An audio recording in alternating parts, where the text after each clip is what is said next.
everyone! What's up? This is me, Pinay Girl. And today's video ay pupunta nga pala kami ni Habi sa Filipino Supermarket. Excited na po ako babalik doon dahil ilang araw na at hindi pa ako nakabalik. Ngayon ay naubusan na po tayo ng pagkaing Filipino. Okay, let's go! Go to Island Pacific Filipino store. Let's go, Okay. hon. You ready? Okay, you love Filipino store? Oh yeah, they got great stuff. I like the bakery. You Good like stuff. the bakery? Good Yeah. stuff? Okay, good. Let's go!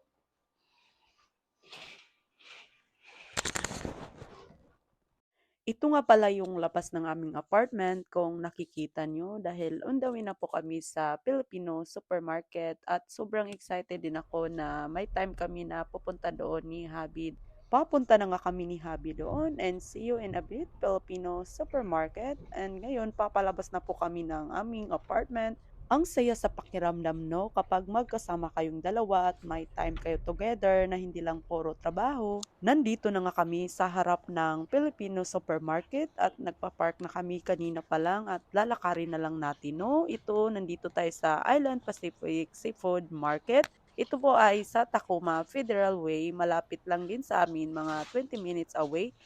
Pangalawang beses pa lang ang pagpunta namin dito dahil ang alam ko ay kaka-open lang ito last year. Doon po kasi kami palagi pumupunta sa Cebu City na malapit sa Seattle. Ito naman ay hindi as in malayo kaya dito na lang kami pumunta at para mamili ng pagkain ko. So dito na nga, nandito na tayo sa Island Pacific Seafood Market. Nasa Federal Way, Tacoma po ito matatagpuan kaya pasok po tayo sa loob at kung gusto nyo mamili kaya punta na lang po kayo dito at meron pa nakalagay mabuhay, welcome, tada, Island Pacific. Pagpasok mo pa lang ay makikita mo yung mga Pilipino na kumakain dito sa harap dahil meron nga nagre-grilled, nagba-barbecue at meron din mapagpilian doon kasi ang daming pagkaing Pinoy at ito naman yung bakery na sinasabi ng husband ko na gustong-gusto niya talaga dito. Kaya ito na, papasok na nga kami, no? Hindi naman masyadong malaki dito na supermarket, mas malaki talaga doon sa Seafood City na sinasabi ko na malapit sa Seattle kasi nga lang malayo na mga 40 minutes away. Dito ay 20 minutes away lang kaya dito na kami pumunta ni Habi. Ang nagustuhan ko dito ay yung pagka-display at sit-up nila. Sobrang ganda tingnan, no? Parang kumpleto talaga lahat ng hinahanap mo ay nandito na. Ito nga tayo sa mga veggies, ang daming mapagpilian talaga. Una kong tiningnan is yung mga gulay, prutas, makikita mo din talaga yung presyo, no? Ito, may puso din pala sila ng saging, oh, nagbebenta pala. Ang presyo pala ng puso ng saging ay $299 per pound ata to. Kung sa Pilipinas pa, 300 pesos per pound. Hindi natin alam kung isang pound na ba itong isa or dalawa. So, mahal na din, no? Makikita mo yung presyo sa mga gulay ay nasa harap na. So, ito na nga, oh, nakikita nyo, ang daming gulay din talaga, no? Mga gulay pa lang yan, no? Ang presyo nila ay nasa 300 or 400 pesos mahigit or less. Depende po kasi ang mabili mo kasi per pound po talaga dito. Maglilibot pa tayo dito sa loob, no? At meron din silang salted fish, dried fish, hindi naman masyadong marami pero meron din po talaga sila. And ngayon, punta tayo dito sa mga isda. So, ito na, daming isda dito mapagpilian. Kapag makakita talaga ako ng mga isda, maalala ko tuloy yung bungsod namin, no, na marami din kaming isda. Kaya ito, wala tayong choice. Dito tayo bibili dahil malayo ta sa bungsod. Gustong-gusto ko pa naman yung mga isda namin sa bungsod. Dito talaga, hindi mo na maano na fresh po talaga dahil nga naka-ice na sila. So, kailangan pili ka na lang kasi wala tayong choice. Dito na lang tayo bibili.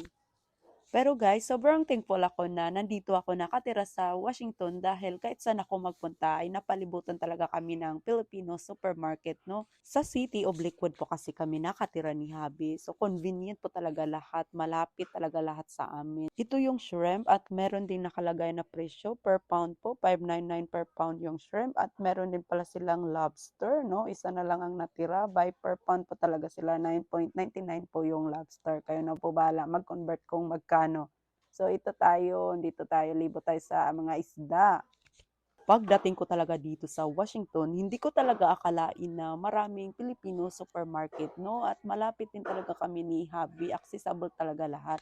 Depende po kasi kung saang state kayo dahil meron mga state dito na malayo talaga sila sa Filipino supermarket at hirap hanapin. Dito hindi ko talaga akalain na malapit talaga kami, 'no, dahil nasa city nga kami. Yung husband ko ay nakatira talaga dito sa malapit at accessible talaga lahat. Kaya sabi ni hubby, kaya pala mahal ang apartment namin dahil malapit kami sa mga bilihin. Yun pala ang advantage. Meron din kasi na murang apartment pero malayo naman sa mga Filipino supermarket. Magdadrive pa sila ng 1 oras o 2 dahil nandun sila sa probensya. So kami talaga ay okay na po sa akin na malapit kami kahit mahal yung apartment dahil accessible talaga at madali kami makapunta, no?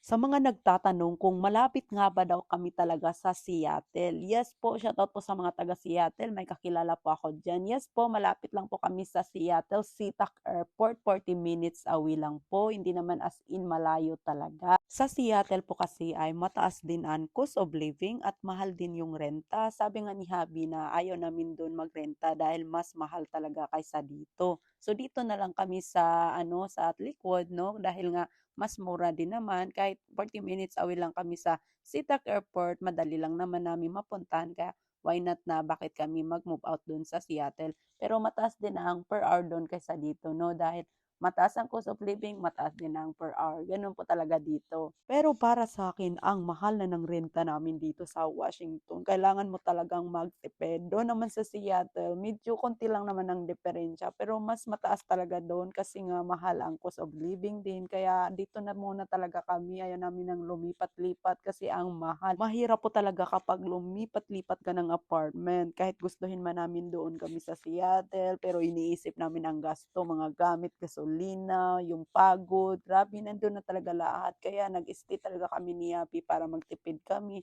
Sa ngayon talaga ay komportable na kami dito sa Washington, no? Kung may choice pa lang kami ni Happy na lilipat kami sa ibang state, no, na mura ang renta, ginawa na namin. Sa ngayon talaga ay dito na ang buhay namin at taga dito yung husband ko, family niya, kaya dito na namin ipagpatuloy. Kailangan mo lang talaga magtipid. Kapag hindi ka magtitipid dito ng pagkain, kailangan mong i-budget dahil all the time na pupunta ka dito ay makapagbayad ka ng $200 mahigit or less than. So kung every week kang babalik ay magbabayad ka ng $200 per week. So hindi po talaga yan kaya. So tipirin mo talaga, no? Ito na nga, mag-check out na nga kami ni hubby, no? Ito ay lahat ay para talaga sa akin, wala kang hubby. Dahil nga, supportive lang naman siya. Kung gusto kong pupunta dito sa Pilipino ay always talaga nandyan yung husband ko. Ito, magbabayad na kami. Piling ko, $200 na naman ito. Every time talaga na magsa-shopping kami sa Pilipino, no, makapagbayad talaga kami mahigit $200.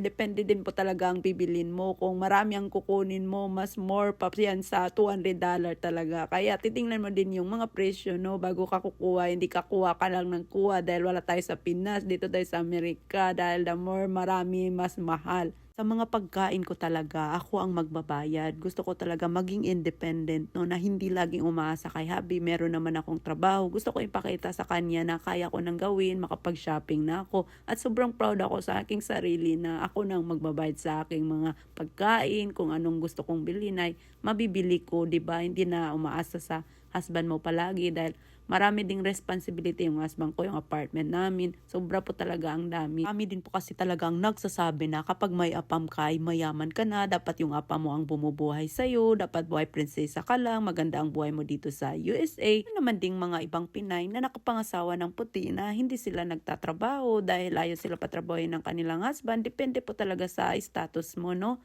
Kaya naman akong buhayin ng aking apam kahit hindi ako magtrabaho, hindi man siya mayaman, pero gusto ko talagang magtrabaho para makatulong sa mga bills niya. Hindi ko pwede lahat talaga iasa. Dito sa USA, na-realize ko na kailangan mo talagang maging independent. Kahit may apam ka, hindi pwede na maging buhay reyna or prinsesa ka lang, no? Hindi pwede yun. May mga responsibility ka din. At lalo na may pamilya ka at may anak, hindi lahat na iasa mo lang sa husband mo. Kailangan magtrabaho ka talaga para makabili ka din ng gusto mo. At siyempre, yun talaga ang ating buhay dito sa USA na magtulungan kayong dalawang mag-asawa. Ang sarap din sa pakiramdam talaga na may sarili kang pera na magagawa mo yung gusto mo, na ikaw na ang magbabayad. Yung hindi mo nagawa noon ay magagawa mo na talaga dahil sa pagsisikap mo, no?